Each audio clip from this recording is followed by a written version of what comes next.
And among those who responded to the shooting were the mobile clergy unit. They are often called on to help police at crime scenes.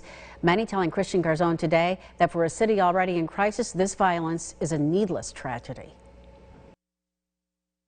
Well, Reverend Stewart says since 1989, he's lost 5 loved ones to gun violence. Stewart today calling for a new crusade for clergy.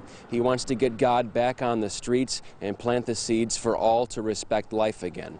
Other religious leaders also calling for action to prevent mass shootings like last night's from ever happening again.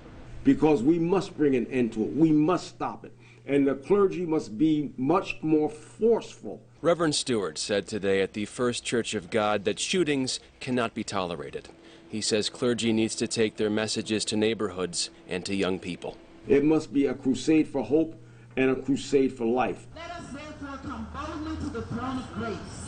Like, imagine how differently these communities would be if they had the same options that white communities had. Just hours after the shooting, the Reverend Myra Brown led a prayer at this bike rally.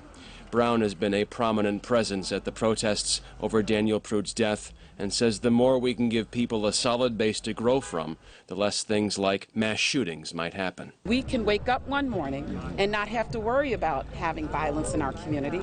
Tabassum Javid from the Islamic Center of Rochester says limits on social gatherings, like the one last night at the crime scene, needs to be enforced. That this thing would not have happened if there was a preventative way of, having the police show up and break up the party. Javid also calling to get guns off the streets. Reverend Stewart demanding the same, asking Washington to do more regulation on the 300 million guns in the U.S. More needs to be done relative to federal legislation in regards to gun control. Now, Reverend Stewart, they're asking anybody if they have any information on who the shooters are to call 911. He reminds everybody this is not snitching, rather it's justice to get these bad guys off the streets. From the First Church of God, Christian Garzone, News 8.